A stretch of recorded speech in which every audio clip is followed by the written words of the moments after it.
오늘 이 말씀의 그 내용으로서 그래서 먼저 언급되는 것이 자신을 살핀 후에 먹고 마셔라, 그 얘기예요. 자신을 살핀 다음에 그리스도께서 찢으신 몸과 그리고 흘리신 피를 먹고 마시는 이런 사람이 되라고 말씀해 주고 있는 것이지요. 오늘날 교회에서는 성찬에 참여할 수 있는 자격이 세례 교인이어야 하고, 또 세례를 받은 교인이라 할지라도 우리가 성찬식 때마다 듣는 얘기지만은 양심의 가책을 느끼지 않는 자여야 한다. 그리고 책벌 중에 있는 자는 성찬에 참여할 수가 없어요. 수찬정지에 해당하는 이런 교회의 권징을 받은 자도 성찬에 참여할 수가 없어요. 오늘날 현대교회의 큰 병이 뭐냐면은 이제 교회가 많잖아요. 좀 표현이 그렇습니다만은 난립이 되다시피 했고 우후죽순처럼 교회가 많이 지역마다 세워졌어요. 물론 교회가 없는 그런 오지도 없지 않아 있지만은 대체적으로 이런 중도 소실을 보면은 교회들이 많잖아요. 근데 예를 들어서 이제 한 교회에서 이제 벌을 받았어요. 당회에서 시벌이 됐든 노회에서 시벌이 됐든 벌을 받았어요.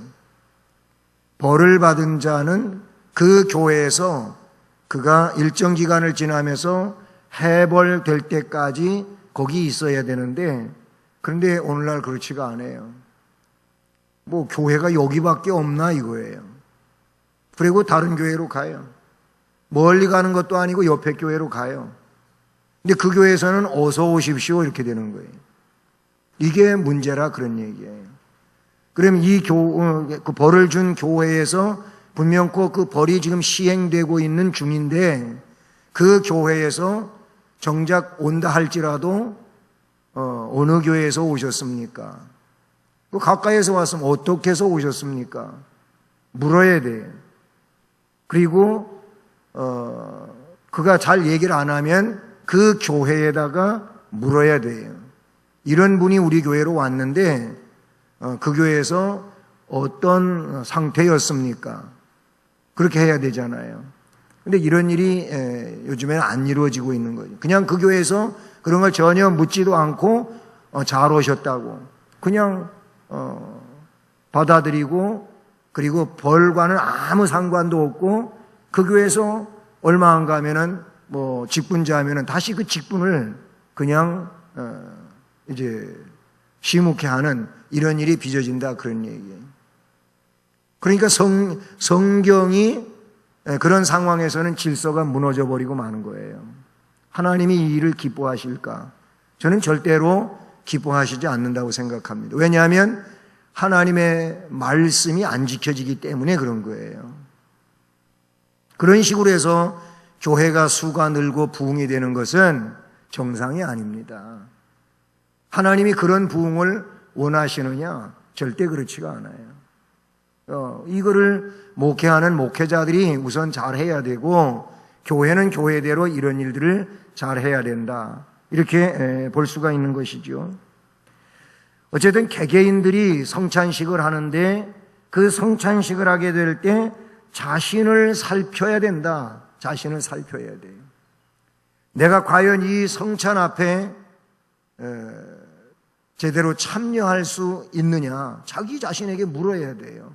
그럼 부당하다고 하면은 그럼 안 참여해, 이게 아니고 그 부당하다고 하는 거를 하나님 앞에 회개해야 된다. 여기서 자신을 살핀다고 하는 것은 그런 내용을 말하고 있는 거거든요. 이제 자격에 대해서 세례가 받았으니까, 아니면 나는 양심의 거리낌이 없으니까 그렇게 하고 지나갈 일이 아니라 정말 겸손히, 그리고 정확하게 말씀에 자신을 투영해야 된다라는 것이지요. 그리고 이제 될 수 있다면 떡과 포도주에 참여할 수가 있게 되는 거지요. 우리는 만인 제사장주의가 된 거예요. 여기서 만인 제사장주의는 뭐냐면 우리 개개인들이 하나님 앞에 직접 나아갈 수가 있다 그런 얘기예요. 여러분이 목사님을 통해서 하나님 앞에 나가지 않잖아요. 만약 그런 논리라면 이게 캐톨릭이에요. 이게 천주교라 그런 얘기죠.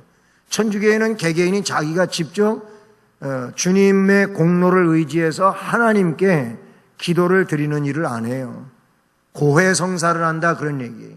자기의 그 중대한 죄들을 신부 앞에 가서 죄를 고백하는 거예요. 이런 유럽 그 성지순례를 갔다 오게 되면 종교개혁지를 방문하고 오게 되면은 캐톨릭의 그런 모습들을 가서 보게 돼요. 보게 되는데 고해성사실이 여러 개가 이렇게 성당 그 안에 예배드리는 그 옆으로 쭉 이렇게 형성이 되어 있어요. 그 칸칸마다 이제 신부가 저쪽에 있고 고해성사를 온 신도는 이쪽에서 이제 그 안쪽에 있는 신부한테 고하는 거지요. 그게 고해성사예요. 자기가 직접 하나님 앞에 죄를 고하는 게 아니고 신부에게 말해서 사죄를 받는 이런 식이죠. 근데 이 캐톨릭에서는 성찬도 우리와 달라요. 신도들은 떡만 받아요, 떡만. 포도주는 절대 주지 않습니다. 캐톨릭에서 미사를 할 때 바로 그 성찬을, 미사 때마다 있거든요, 그 캐톨릭은. 그래가지고 떡을 받으러 줄을 지어서 앞으로 나와가지고 신부가 용기에 담겨져 있는 그 조그만 동그란, 아주 동그랗게 그 만들어낸 거 있어요. 그거를 물에다가 이렇게 담가놔 있는데 그걸 하나씩 꺼내가지고 입에다가 이렇게 하나 내밀으면 하나씩 탁탁 얹어줘요. 그 떡만 받는 거예요, 캐톨릭은. 그리고 떡과 포도주는 신부, 즉 사제만 받을 수가 있다 그런 얘기예요. 이게 이제 캐톨릭하고 우리 개혁교회하고 다른 상황이라고 볼 수가 있지요. 성경적이지 않지요. 초대교회 때도 이미 성도들이 떡과 잔을 다 받았어요. 그런데 중도에 이게 다르게 되고 다시 종교개혁을 하면서 프로테스탄트 개혁교회는 초대교회와 같이 또 성경처럼 성찬식을 집례하는 이런 상황이 되었다고 볼 수 있어요. 근데 중요한 것은 합당한 자세로 참여해야 한다는 거죠. 합당한 자세로 성찬에 참여하기 위해서는 먼저 자기 자신의 마음, 즉 영적인 또 그 육의 삶, 이 모든 것들을 살펴보고 그 죄들을 주님께 고백하고 용서함을 받아야 된다는 거예요. 그리고 참여해야 되는 거지요. 회개하면 용서되지는 거잖아요. 진실하게 자기의 잘못을 고백하면 우리 주님은 미쁘시고 의로우신 분이어서 우리를 그 죄에서 깨끗게 해주시는 분이라고 요한일서 1장 9절에 말씀해 주고 있지 않습니까? 그 중요한 거는 이 준비 기간에 우리는 우리의 부정함을 회개함으로 살핌으로 그래서 용서받고 깨끗한 심령으로서 참여해야 된다. 이것이 자기를 살핀 후에 먹고 마시는 일이라고 볼 수가 있는 것이죠. 안 그러면 그렇지 아니하면 말씀에 있는 것처럼 이는 죄 지은 걸 고백하지 않고 참여하게 되면 그것은 자기의 죄를 먹고 마시는 것이 된다. 29절에 기록된 내용이에요. 29절에 그랬어요. 그렇게 하지 않고 참여하면 자기 죄를 먹고 마시는 이런 상황이 된다. 그리고 27절의 말씀으로 보면 그리스도의 몸과 죄를 욕되게 하는 그런 내용이 된다. 제대로 살피지 않고 그냥 거기에 이런 상황을 거치지 않고 참여하면 자기 죄를 먹고 마시고 그리스도를 욕되게 하는 이런 상황이 된다고 말하고 있어요. 왜? 우리의 죄 때문에 예수 그리스도께는 십자가에 못 박히셨잖아요. 우리는 우리 자신의 마음과 죄를 그러니까 그 구속의 공로를 의지하고 살피는 자가 되어야 한다. 내가 회개하지 않았는데 그런 것까지 다 용서해 주시고 하는 그게 아니에요. 이미 그런 거는 내가 예수를 구세주로 믿는다고 할 때 과거의 죄는 다 용서되어지지만 그러나 자범죄에 대하여는 어떻게 해요? 이제부터는 계속해서 씻는 삶을 살아야 된다. 그 내용을 구약의 물두멍과 관계된 내용으로서 우리에게 말해주고 있지요. 우리는 살면서 죄를 짓잖아요. 연약성이 있기 때문에.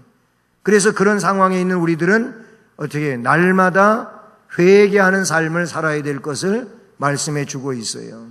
그냥 주님이 사랑의 주님이고 나의 죄를 씻어주기 위하여 십자가에 못 박혀 돌아가셨고 피 흘리셨고 그랬으니까 내 죄는 언제까지니 다 그냥 씻어진다? 그게 아니라는 거예요. 왜 회개를 강조하는 겁니까?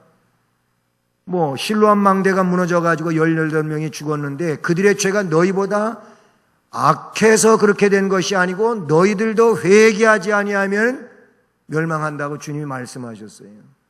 주님이 회개를 강조하고 있어요. 성령 충만한 베드로도 회개하고 죄사함을 받아. 그리하면은 주께로부터 유쾌하게 되는 날이 너희에게 찾아온다. 회개하라 그랬어요. 그러니까 우리는 이 거룩한 예식에 참여하기 위해서는 회개하고 자기를 살피고 준비하는 이 일이 꼭 필요하다 그런 얘기인 것이죠. 말씀의 28절 29절을 다시 보세요. 거기 보면 사람이 자기를 살피고 그 후에야 이 떡을 먹고 이 잔을 마실지니 주의 몸을 분별치 못하고 먹고 마시는 자는 자기의 죄를 먹고 마시는 것이니라 그랬어요. 분별하지 아니하고 참여하면 안 된다는 거예요. 그러니 먼저 자기를 살피는 자가 되라. 이미 서론에서 말씀을 드렸지만은 고린도 교회가 그렇게 안 했기 때문에 약한 자, 병든 자, 심지어는 죽은 자도 적지 않다. 이렇게 말씀하고 있는 것을 우리는 볼 수 있다는 사실이죠. 자, 그래서 자신을 살핀 후에 먹고 마시는 것이 성찬을 바르게 준비하는 거다.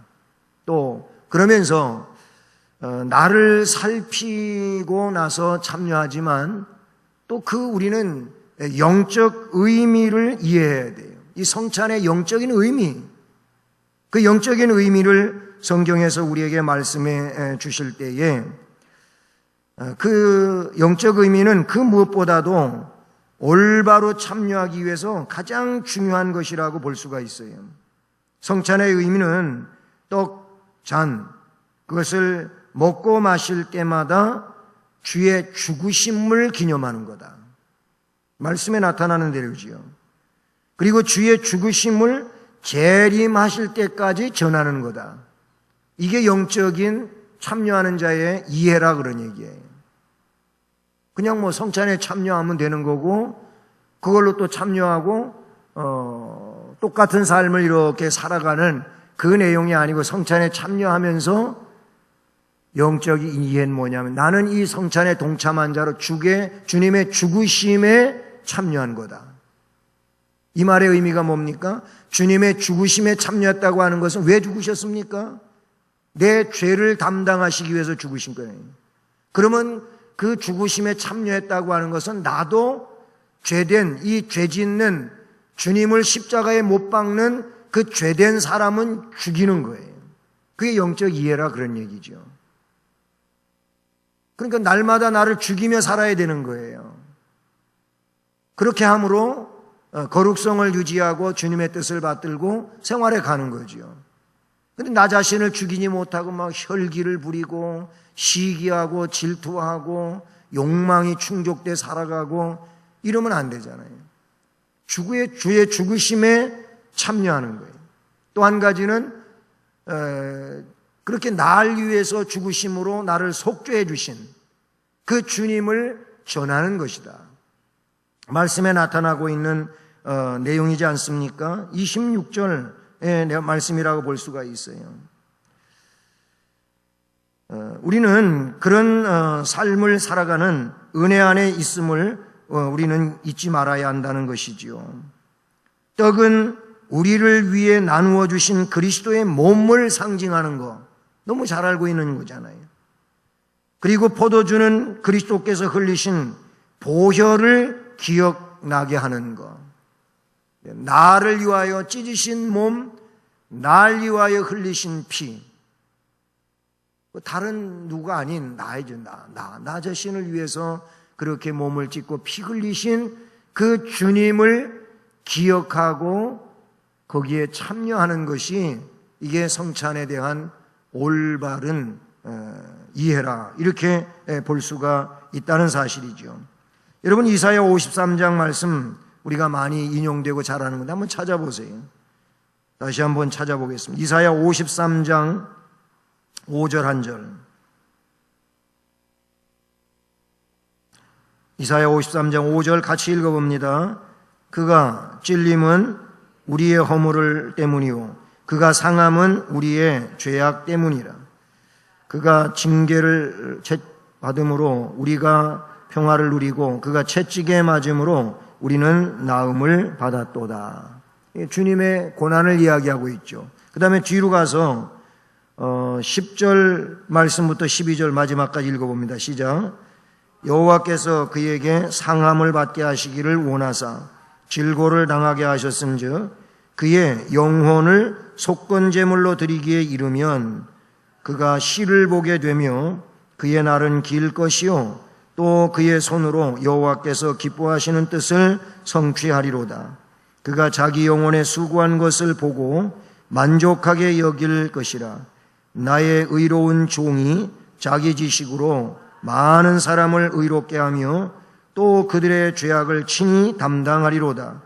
그러므로 내가 그에게 존귀한 자와 함께 몫을 받게 하며 강한 자와 함께 탈취한 것을 나누게 하리니 이는 그가 자기 영혼을 버려 사망에 이르게 하며 범죄자 중 하나로 헤아림을 받았음이니라. 그러나 그가 많은 사람의 죄를 담당하며 범죄자를 위하여 기도하였느니라. 아멘. 그 각절마다 10절에서는 그의 영혼을 속건제물로 드리기에 이르면 그가 시를 보게 된다. 11절에서는 나의 의로운 종이 자기 지식으로 많은 사람을 의롭게 하고 또 그들의 죄악을 친히 담당한다. 12절에서 뒷부분에 가보게 되면은 그가 자기 영혼을 버려서 사망에 이르게 하며 범죄자 중 하나로 헤아림을 받았습니다.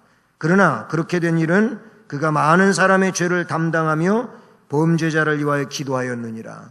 결국 주님이 구속하였음을 우리에게 말씀해 주고 있는 걸 보게 됩니다. 우리는 성찬에 참여하게 될 때 주님이 행하시고 이루신 이 일에 대한 의미를 충분히 이해하는 것이 성찬에 참여하는 자의 올바른 참여자가 된다라는 겁니다. 로마서 5장에도 보게 되면은 예수님께서 자신의 사역을 이루시게 되는데 그 사역을 이루시는 것은 죽음이죠. 속죄 죽음인데 로마서 5장에서는 어떻게 표현하고 있냐면 아직 우리가 연약할 당시 우리가 하나님과 원수가 된 상태에 있을 때 아니면 우리가 그냥 죄 중에 머물러 있을 때 그때 우리를 위하여 자기를 이제 희생시킴으로써 우리를 위하여 화목제물로 돌아가셨음을 말씀해 주고 있지요. 이 부분을 우리는 성찬에 참여할 때 충분하게 이해하는 것이 바른 참여자가 된다. 마지막 한 가지는 이미 앞에서도 언급했지만은 성찬에 참여하는 자는 주의 죽으심을 전하는 삶에 그의 어떤 삶의 줄거리가 있어야 된다라는 겁니다. 그냥 기독교인의 한 사람으로 교회만 왔다 갔다 하고 또 그러면서 그냥 주일날 한 번의 예배를 드리고 아무런 봉사나 또는 헌신 아니면 전도 이런 삶과는 무관하게 살아가는 것을 성경은 말하지 않아요. 그리스도의 그 희생에 빚을 졌다면은 그거를 이 말씀에서 내가 올 때까지 전하라 라고 주님이 하셨기 때문에 전하는 자가 되어야 된다라는 겁니다.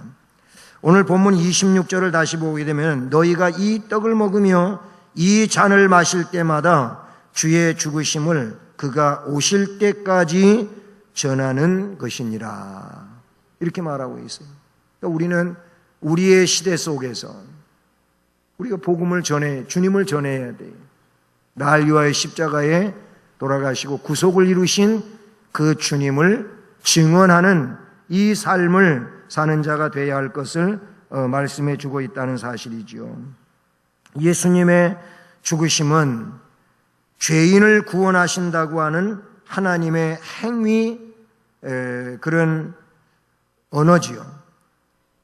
행위로 그것을 그냥 그대로 드러내신 거예요. 그래서 성찬식에서는 주로 말씀을 간단히 전하지요. 왜 그렇게 하냐면 그 성찬 자체가 눈에 보는 설교라고 이야기하는 거예요. 그 성찬식 자체가 눈으로 보는 설교라는 거지요.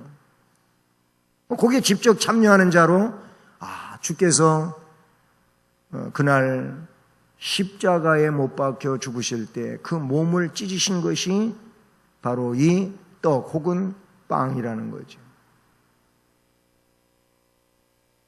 그래서 우리는 지금 많은 분들이 하니까 다 이미 성찬을 준비해 가지고 빵을 이렇게 잘게 조각을 내서 하나하나 개인용으로 만들어 놓잖아요. 근데 이제 제가 서울서 그 작은 교회를 목회할 때는 지금과 같은 상황의 사이즈가 아니었잖아요. 근데 그때 저는 이렇게 개별적으로 만든 때도 있었지만은 이렇게 큰 떡덩어리를 성찬 용기에다 갖다가 담아놓고 그리고 성도들이 나와가지고 그 떡을 직접 떼게 했어요. 거기서 떼가지고 먹고 그리고 나서 또 잔을 받는 그렇게 한 적이 있었어요. 근데 또 그 나름대로 큰 의미를 갖더라고요. 떼서 먹으니까 본인이 떼서 먹으니까 그걸 뗄 때 주님이 날 위하여 몸을 찢고 나눠주신 그거를 많이들 생각을 하는 면들이 있더라고요. 어쨌든 그 떡을 받을 때 몸을 찢으신 거를 우리는 설교로 생각하는 거예요. 눈에 보는 설교로 생각한다. 그리고 용기에 들어있지만 작은 잔에 들어있는 우리 교회가 하는 거는 100% 포도 주스거든요. 그걸 쓴단 말이에요. 그러면 그걸 볼 때 그냥 주스가 아니에요. 이것은 주님이 날 위해서 흘리신 피. 눈으로 보면서 그거를 상징하고 있다고 하는 것이잖아요. 그렇게 참여하는 것이죠. 그러므로 성찬에 참여하는 자는 그걸로 참여로 끝난 것이 아니고 날 위해서 구속의 제물이 되신 주님을 전하는 거예요. 주변 사람들에게 아직 믿지 않는 사람들에게 전해주는 거예요. 혹 믿음의 사람들끼리라면은 그런 상황 속에서는 그 성찬에 참여한 감동과 은혜를 또 나누는 거예요. 이번 성찬식에 참여하면서 나는 마음에 이런 느낌을 받았다. 감동을 받았다. 그래서 그게 너무 밀물처럼 자기 마음속에 밀려 들어오는 그런 은혜를 느꼈다. 정말 감사하면서 살아야 되겠다고 결심했었다. 이런 얘기들을 성도 안에서는 서로 나눌 수 있어야 된다. 그런 얘기. 이게 성찬 받은 자가 일상적 삶 속에서 해야 할 일이지요. 안 그렇겠습니까?